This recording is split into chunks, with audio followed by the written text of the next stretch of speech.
Donc, on va essayer. Alors, un point important, il faut toujours rentrer dans les définitions. La transition, ça, c'est un élément important.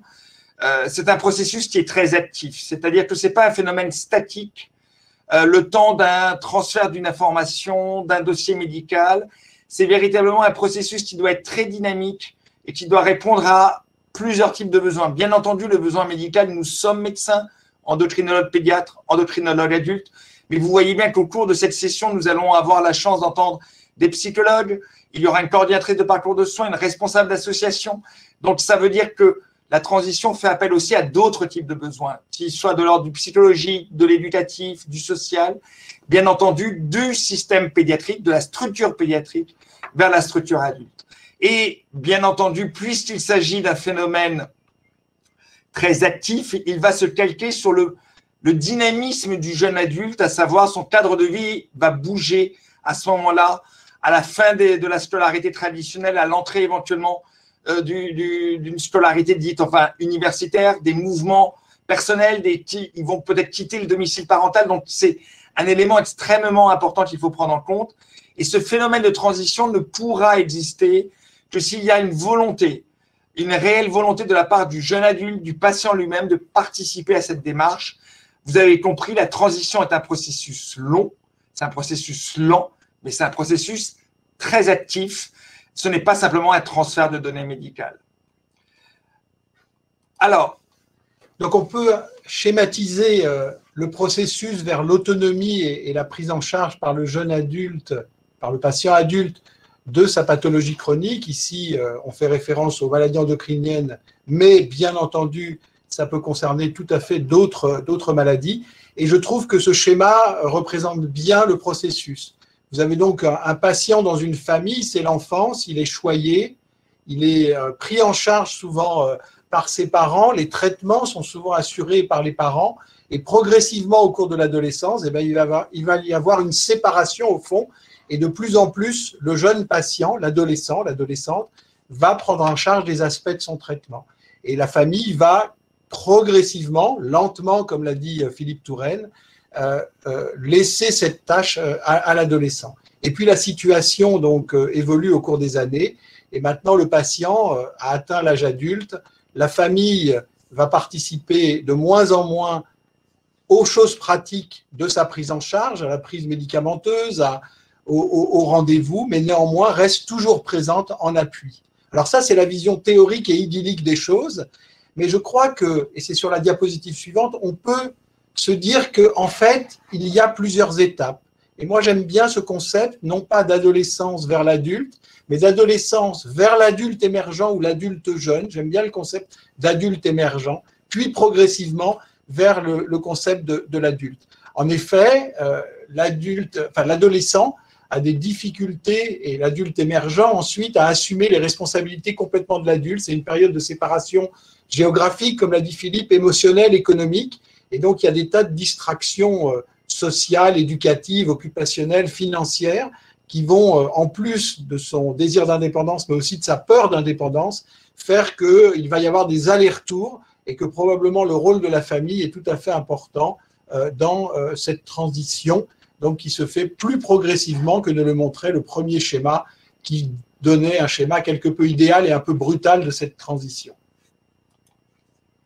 Donc, on voit bien que le monde de la pédiatrie, le monde de l'endocrinologie adulte, mais le monde de la médecine adulte, ils peuvent être assez différents. Comme vient de vous le dire Michel Pollack, la prise en charge en pédiatrie va être très centrée sur l'organisation de la structure familiale, sur le mode de vie, quel est le rôle précis des parents, du père ou de la mère, dans des situations de divorce, de séparation, dans le cas de l'unité familiale.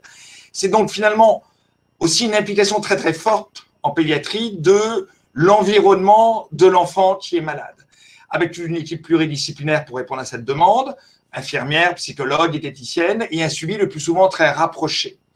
Si on caricature peut-être avec ces extrêmes, mais quand même la réalité, l'adulte, c'est une relation généralement, en bon français, face-to-face, c'est-à-dire vraiment très centrée sur un problème d'ordre médical qu'on aborde généralement directement avec le patient ou la patiente.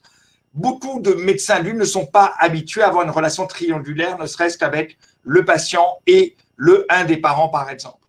On demande très rapidement, le plus souvent, l'autonomisation, la responsabilisation du patient, comme s'il était un adulte à part entière, avec une équipe le plus souvent un peu plus restreinte, et un suivi très classique où on suppose que le patient jeune adulte va être très autonome pour prendre ses rendez-vous tout seul et va y penser tout seul avec des visites, on va dire, biannuelles tous les 6 mois.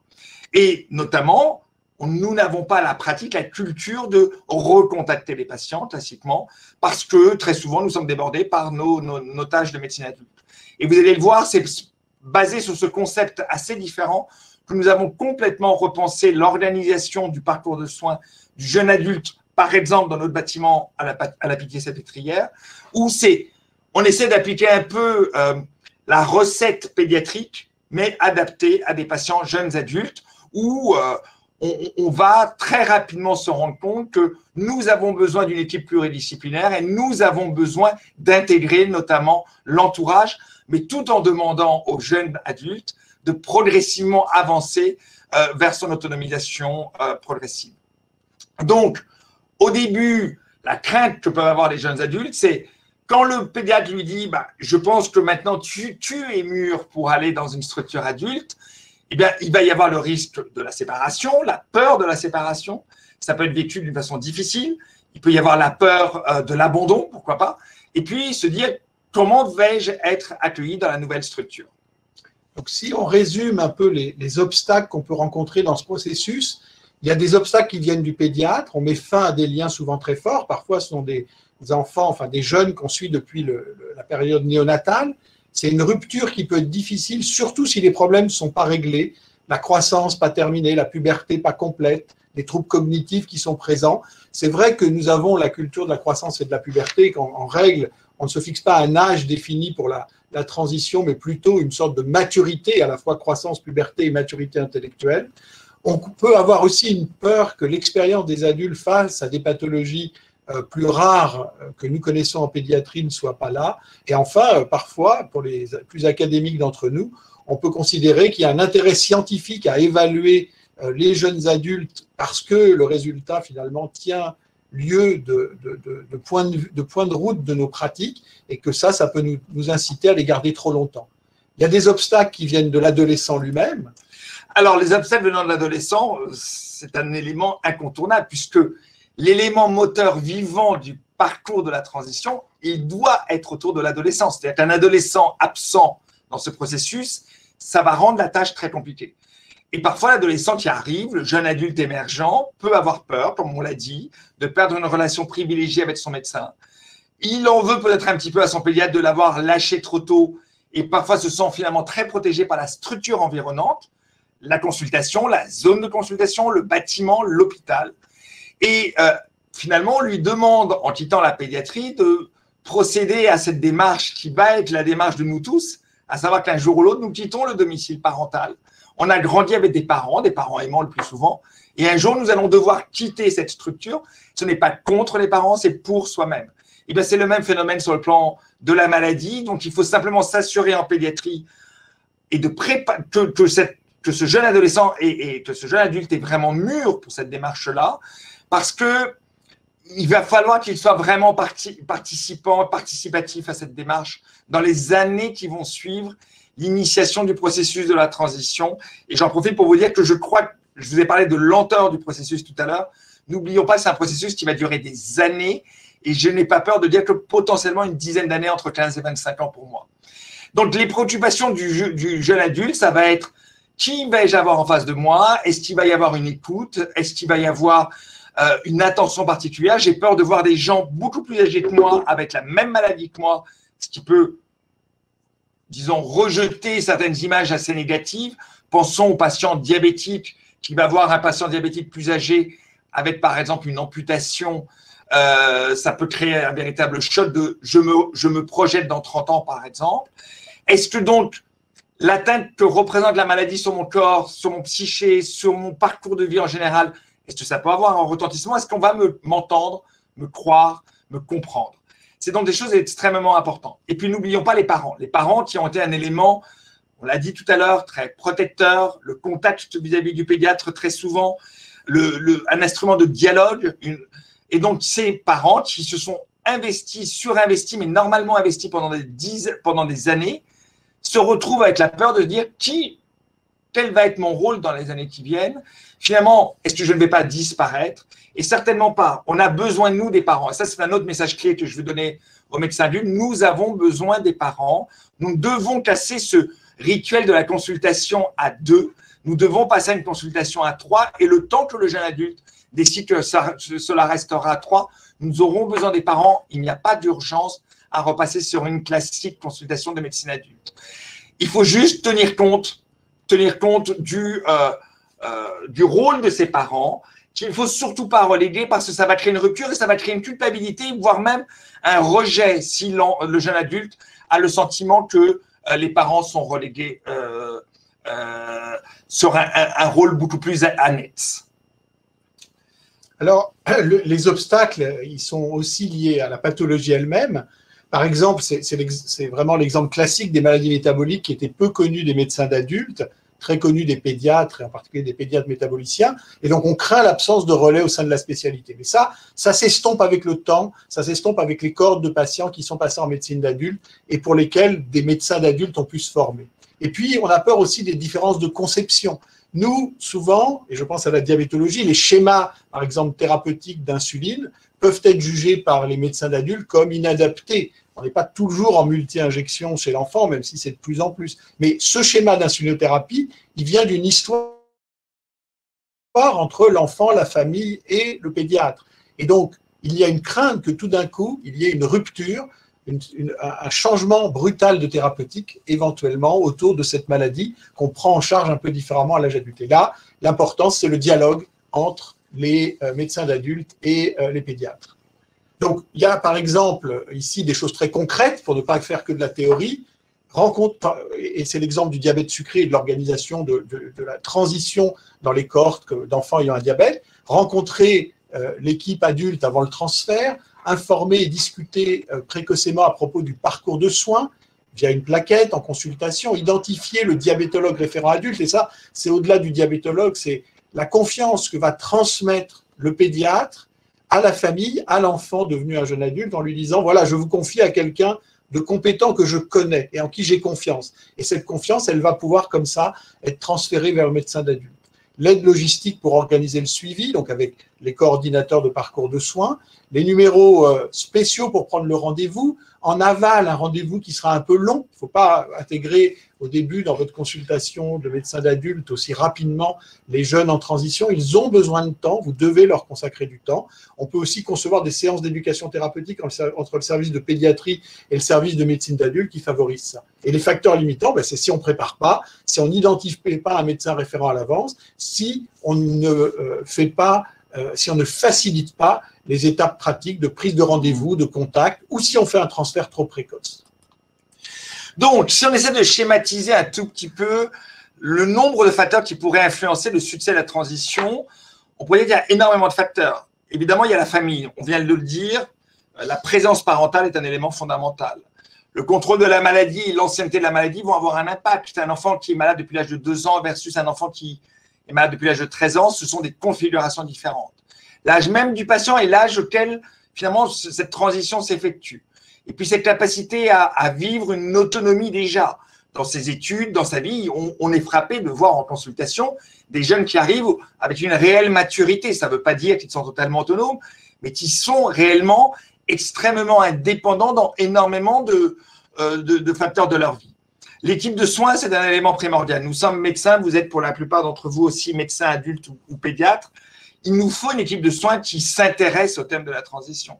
Ça ne sert absolument à rien de travailler, si vous êtes pédiatre, avec des médecins adultes qui ne s'intéressent pas à cette thématique, avec des gens, que ce soit des infirmiers, des psychologues, des diététiciens, qui soient formés à cette thématique, parce que sinon, la transition, vous serez tout seul pour la gérer et ce sera très compliqué.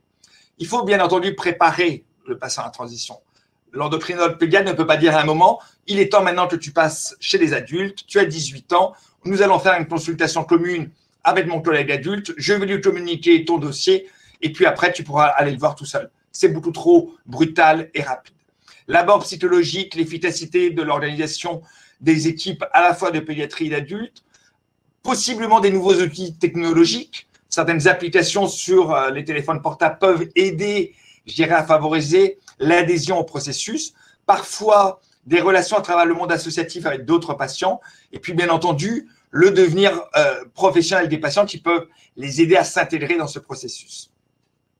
Donc, rapidement, je voudrais vous présenter ce que nous faisons ici à la Pitié-Salpêtrière avec le parcours de soins Transcende, qui est un espace dédié pour les jeunes adultes. Nous avons en réalité maintenant fait une analyse intermédiaire à 500 patients. Nous avons plus de 750 patients qui sont inscrits dans cette base qui est ce parcours de soins étant ouvert maintenant depuis 4 ans. Vous voyez, les éléments importants, c'est probablement de retenir que la transition se fait schématiquement, essentiellement à des âges 18-19 ans. Nous avons une population aussi bien de jeunes hommes que de jeunes femmes. Et on peut rajouter que vous voyez, ça ne correspond pas du tout à l'âge légal de la pédiatrie qui est jusqu'à 15 ans, 3 mois. C'est complètement déconnecté. C'est un autre concept. Nous avons tous les parcours en réalité en termes de parcours éducatif avec des jeunes qui vont à l'université, mais aussi des jeunes qui ont des situations de handicap. La plupart de ces jeunes vivent encore quand même au domicile parental, mais parfois dans d'autres structures. Nous pouvons tout à fait reconnaître que nous avons aussi un biais de sélection, une population qui vient de pédiatrie, très forte dominante venant de Necker, dans un quartier peut-être plus favorisé dans la région parisienne que d'autres, donc ça peut avoir une influence aussi, ça c'est clair. Et vous voyez que dans les maladies représentées, nous sommes, comme l'a dit Maria, centre de maladies rares d'endocrinologie, de la croissance et du développement, centre de maladies gynécologiques rares, avec Michel tous les deux impliqués sur ces deux thématiques. Et nous avons beaucoup de pathologies qui sont représentées. Mais l'avantage, c'est que ce parcours de soins, il a été aussi appliqué à l'ensemble du bâtiment où je travaille, donc avec des structures de nutrition et de diabétologie, sur lesquelles moi je suis moins impliqué, mais qui prennent aussi en charge ces jeunes adultes avec ce type de pathologie. Et donc nous sommes capables de répondre à la demande de ces patients, quelle que soit leur pathologie, pour essayer de les faire travailler sur le thème de la transition. Et on peut dire que nous sommes pour l'instant assez satisfaits dans la mesure où la plupart de ces patients ont un suivi très régulier. Nous avons toujours un impondérable de patients qui ont des ruptures de suivi, mais la plupart d'entre eux, ce n'est pas le cas, alors que le parcours de soins Transcende, dans toute son élaboration, avait été fait pour éviter ce problème de rupture de suivi. Comme vous l'a très bien dit Michel, nous ne reconvoquons pas les patients, et comme va vous le dire Sandrine tout à l'heure, vous allez voir qu'il y a toute une organisation du parcours de soins qui est très forte autour du patient. Donc si on conclut cette partie, on peut à travers une organisation de leur transition, une réflexion à la fois théorique et pratique, diminuer de manière opérationnelle les perdus de vue depuis la pédiatrie. Clairement, la coordination et une coordinatrice de parcours de soins va complètement être nécessaire pour arriver à un bon résultat.